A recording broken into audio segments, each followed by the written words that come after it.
Hi again, everybody. Welcome to the Bricks and Bleachers podcast. All things Chicago Cubs in under 10 minutes.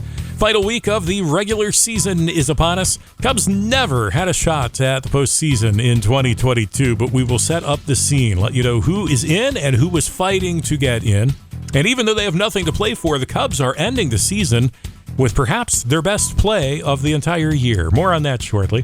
Entering the final weekend of the regular season, Cubs are 70-86, 20 games back of the St. Louis Cardinals in the National League Central. Third place in the division.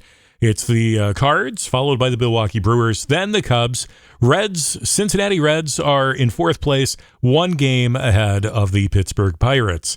Cubs 2-0 winners on Thursday to close out a three-game sweep of the Philadelphia Phillies. Get this, in 139 seasons, neither the Cubs or Phillies have swept the season series against the other team, but that's happened with the Cubs winning all of the matchups against the Phillies here in 2022. If they, meaning the Phils, if the Phils don't make the postseason, probably these games with the Cubs might be why. The sweep has allowed the Milwaukee Brewers to catch up to the Phillies in the wild card standings. In fact, for a while this evening, it looked like Milwaukee was going to overtake Philadelphia for that final wild card spot in the National League, but the Brewers let it slip away, and the Phillies have a half-game lead over the Brewers with less than a week remaining, 6 games, in fact. Cubs and Reds will play on Friday, the final day of September, and regardless of the outcome, the Cubs will end the month with a winning record. It's the only calendar month in 2022 where the Cubs will have a winning record. In fact, the Cubs are the hottest team in the National League right now. Since the 12th of September, the Cubs are 12-4. Starting rotation has been solid, even though you've had some pretty big pieces on the injured list. Cubs starters are really pouring it on in terms of eating innings, keeping guys off base, keeping runs off the scoreboard. Talking about Marcus Stroman finishing the year the way some of us thought he would. I was very high on him when they signed him in the offseason last year. Hayden Wesneski has been phenomenal for the Cubs. He was a pickup from the Yankees in the trade that sent Scott Efros to New York. Wesneski was a top prospect for the Yankees at the time, and now we see why. He's got a wicked slider, seems to have ice in his veins. He stays cool on the mound, keeps it together even in pressure, high leverage situations. He's made 5 appearances so far with the Cubs, 2 long relief outings to begin. He came in with both of those relief appearances following Wade Miley, who started those games. Wesneski went 5 innings in his debut, then 3 2/3 innings his next time out. Cubs were very impressed. They said, let's start the guy, and he's started 3 games, looking great each time out, taking 5 innings or more each time out. I haven't been this impressed with a young Cubs pitcher in quite some time. 5 games, that's a small sample, but I'm pretty sure he's a pretty solid option for the Cubs rotation in 2023. Maybe a number 3 starter, maybe a number 4. I'd say Stroman is going to be the top of the rotation guy next year. They bring in a number 2 during the offseason. Then you've got Kyle Hendricks and Hayden Wesneski right there in the middle, 3-4 options. Plus, Justin Steele deserves a spot in the rotation. He's injured currently, but he certainly factors in there as well. You could say, what about Keegan Thompson?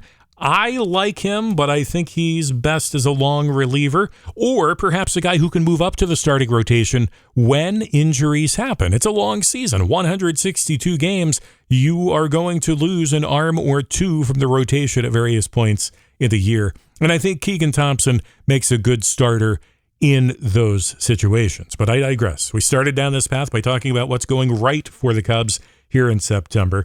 Starting pitching is where it's at. The stars of the Cubs bullpen pretty much traded away at the trade deadline, but that's not nearly as much a factor now when the starters are eating innings and being very effective.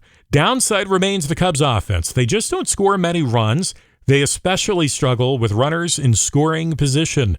They are among the league leaders in at-bats with runners in scoring position, yet they remain near the bottom in the league in terms of runs scored in those situations. They get opportunities, but they do not capitalize. Ian Happ and Wilson Contreras, the 2 Cubs All-Stars this year, they're really the 2 main bats to be solid throughout much of this year. Contreras has missed some time recently due to injury, but he has returned to the lineup. Seiya Suzuki injured a while as well. Also out on paternity leave recently, but he too is back for the final week of the season. Christopher Burrell, a great bright spot. He's put together a nice rookie campaign, playing a lot here the second half of the season. There are places or pieces in place for 2023, but the Cubs need to bring in a solid bat or two to get this offense going. I don't want to talk too much about the offseason or forecasting possible moves for 2023 in this episode. We'll save that for next episode, or at least an upcoming episode.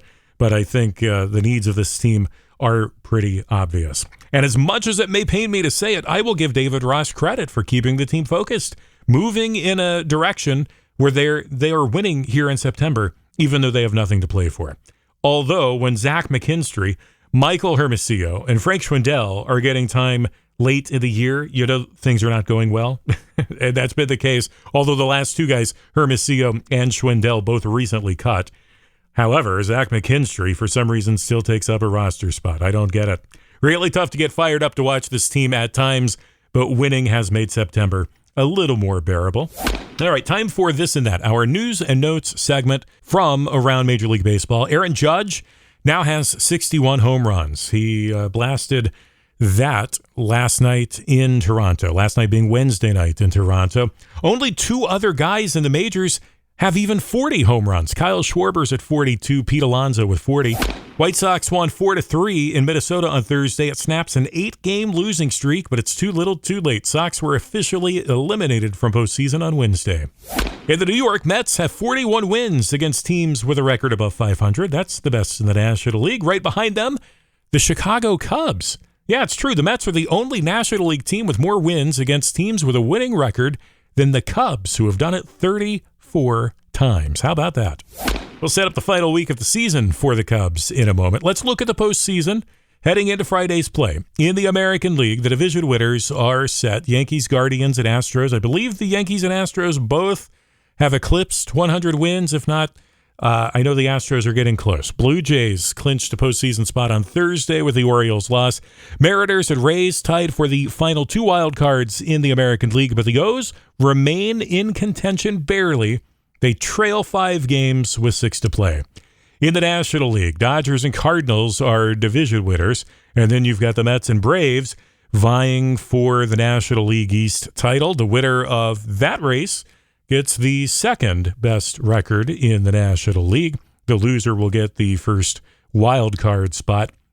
And then behind them, you've got San Diego pretty well entrenched at the second wild card spot. And then the Phillies holding on to a half-game lead over the Brewers for the third and final National League wild card.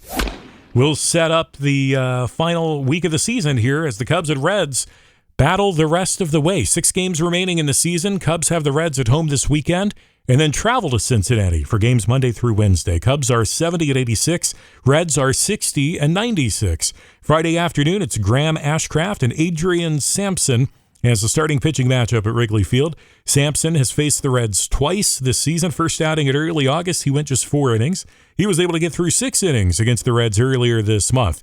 Sampson 3-5 on the year, ERA just under 3.25. His stuff has looked good. The numbers don't necessarily reflect that. Run support has simply not been there.